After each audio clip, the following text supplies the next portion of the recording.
Did you know that you can keep yourself safe from your #1 relationship threat simply by improving one thing about yourself? It may sound crazy, but thousands of men are making this change, and it's helping them avoid nasty divorces and ruin lives. So what if one change could protect you? I'm here to tell you that it can. And I'm attachment specialist Adam Lane Smith. I've been studying psychology and relationships for over 15 years now. I've worked in marriage and family therapy and now in private coaching, and I've helped thousands of men make this one change I'm about to teach you here in this video. Real quick, huge thanks to all of my YouTube members for supporting this channel. You guys, we've made it to 450 videos, and you're helping me keep going. So thank you so much. I appreciate you guys, and I'll see you in the next live stream. If you're new to the channel, welcome, and I am so glad to have you here today. Today, we're going to be taking a deep dive into fixing the part of yourself that attracts anxious women and gets you hurt. Now, if you don't want to be gutted in a nasty divorce and lose your life work, stay tuned to the end of this video for lots of solutions. I'm going to help you. So let's get right into it. All right, guys, I'm going to be right up front with you and give you some blunt truth. The #1 reason that you're susceptible to anxiously attached women, like we've talked about in the last 4 videos, is because you're avoidantly attached. Avoidant attachment makes you keep a wall up that keeps other people out. You're going to solve every problem alone, and you're going to try to tactically manage your relationships by making people happy. What you're really doing is focusing on making people feel good so that they will act right. And that's not how people work. And anxious people are going to take that and become hyper addicted to it. So what this is going to do, though, is keep you at a distance from most people. And when people push in, anxious people, you're going to freak out. You're going to want to run, and they're going to chase you, right? Picture the Terminator guy from #2, where he's chasing him and will never stop. That's it. That's the problem that you're facing right now, and that's why you're vulnerable.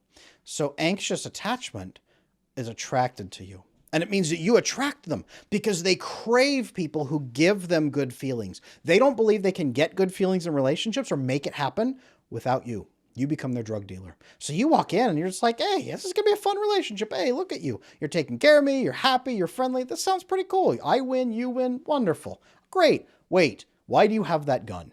So because you stay distant from people, you only attract the people who want someone who's distant.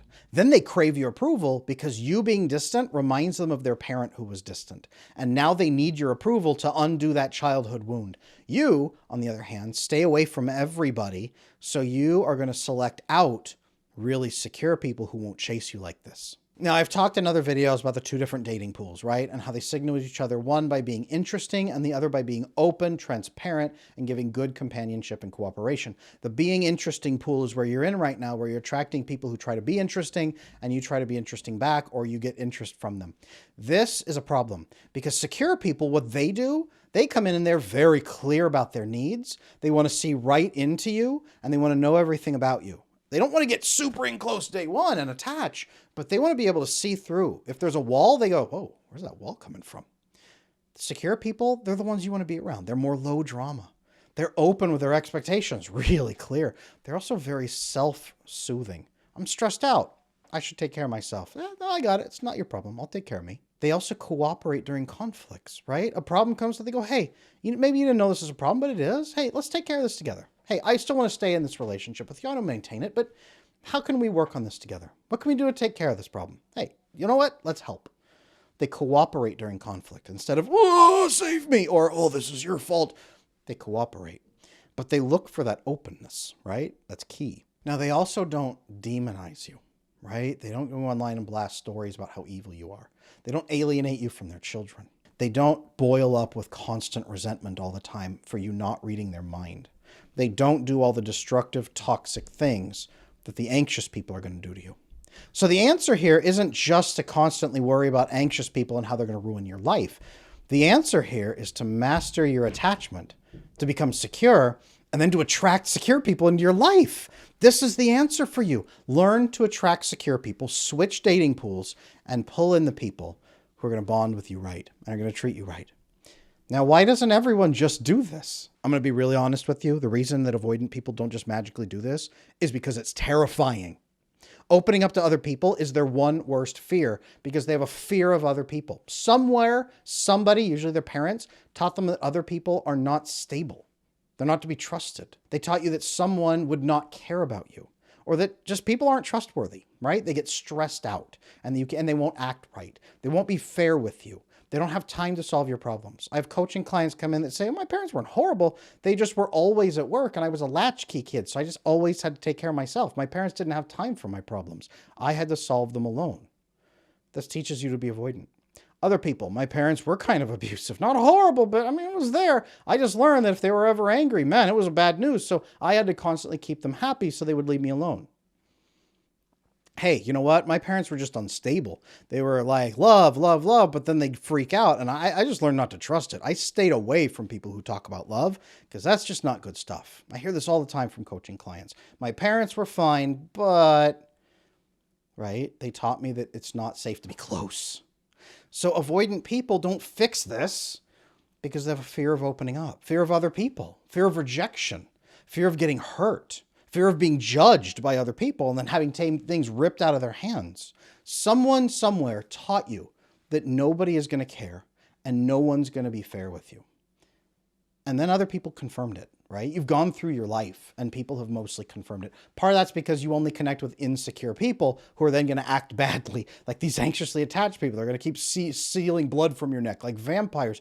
Most avoidant people, by the way, they watch my channel. They take about 6 months of watching me to even think about reaching out. They see me and they're like, oh, this guy's a charlatan. I got to figure out what this guy's deal is. Then they keep watching and watching. And they're like, well, I don't know. He's pretty consistent, but I'm sure it's a con. Then they keep watching. They're like, no. This attachment stuff he's talking about, this has got to be fake. They keep watching 6 months. Then they might reach out. Now, at this point, at 6 months, they're like, okay, I reached out. And I'm like, hey, good to talk to you. It's awesome. And they're like, what do you mean it's nice to talk to me? And it takes about 6 more months of kind of dropping comments, little things here, interacting with me. About 12 months, they're like, okay, now I'm willing to work with you because you seem reasonably trustworthy for a year. So let's give it a little go and see how it works. They schedule like a single coaching session with me to see if I'm going to try to attack them during the session, right? Pretty common because secure attachment sounds fake to them. They've never felt it. They've never experienced it. So let me in this video talk you through what securely attached relationships look like so you can get a visual for that, okay? Number 1, in a securely attached relationship, you can ask for space and get it. Hey, you know what? I've had a hard week. I really just need this evening to myself. Is that okay? Yeah, by all means. I got other stuff I'll do. Cool. Have fun. Really? That's okay? Yeah, you just ask for your space and they're cool with it because they have a life besides you.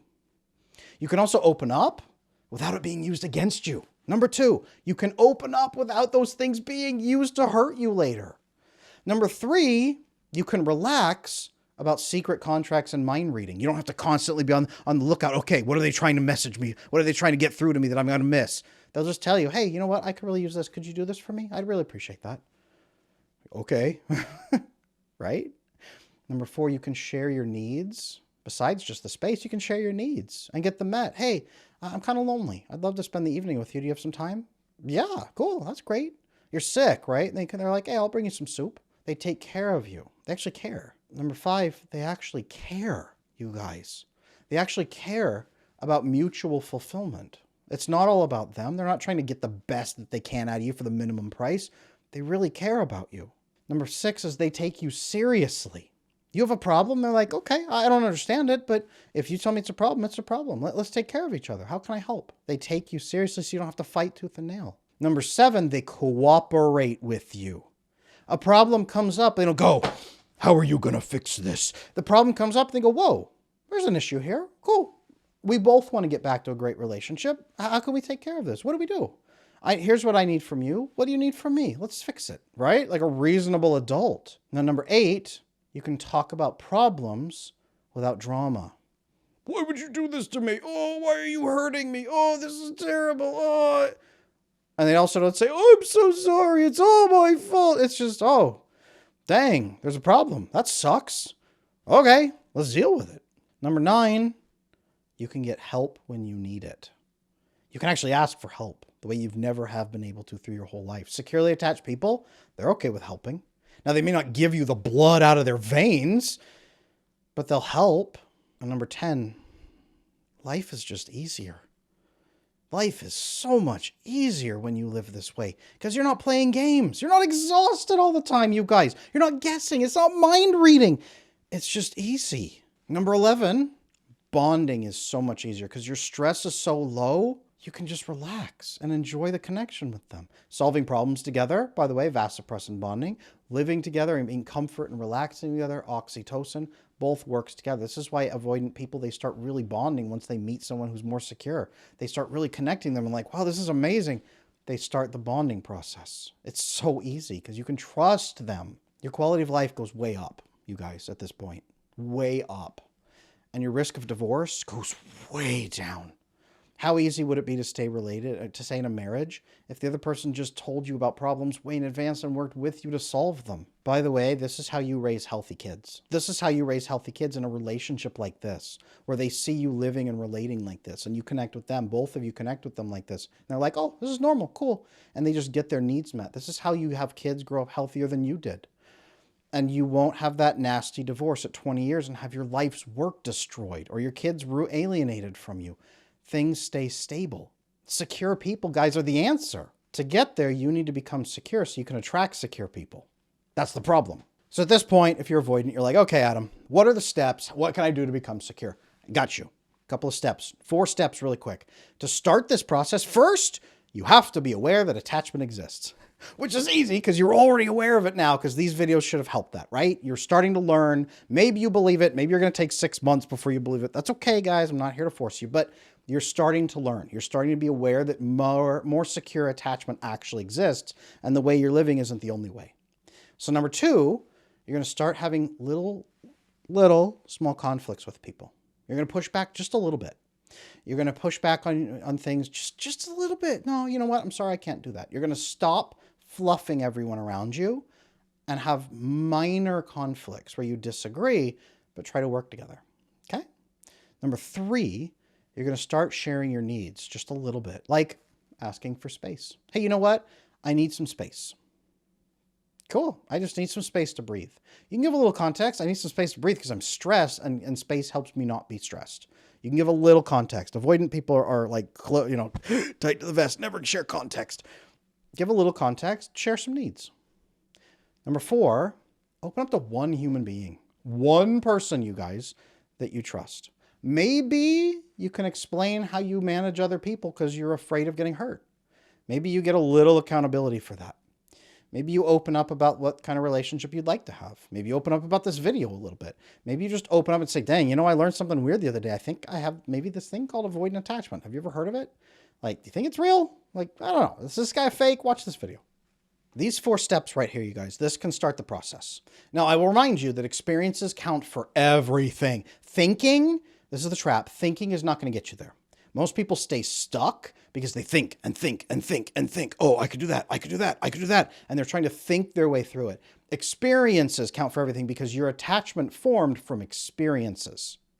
And then you thinking about those experiences. You need new data with different people who are more secure and healthy so you can start having different ideas. Experiences count for everything in this process, you guys. So as you go through those 4 steps, experiences. Okay, so I just want to put this out there. It is totally okay if this feels overwhelming for you right now. It is completely fine if this feels like a lot and the idea of opening up to people makes you want to throw up. Totally cool. A lot of people start there. And a lot of people don't know how to fix this problem all by themselves because it's not a simple solution. Now, that's exactly why I do what I do, because it's not a simple problem. I'm the attachment specialist. I focus on helping people fix this. So if you need my help, you can book a consultation. You can reach out to me an email at support@adamlanesmith.com, or you can check my website, adamlanesmith.com. I have a ton of resources on there to help you. All of those links are available over in my About section, so check it out if you need help. And also just drop a comment right below and say, hey, Adam, I think I need some help. I will get back to you. I am 1 click away. So please reach out if you want some help staying safe from that nasty betrayal and that ugly divorce down the road. Okay, guys, I'm Adam Lane Smith, the attachment specialist, and I'm going to see you in the comments or in the next video.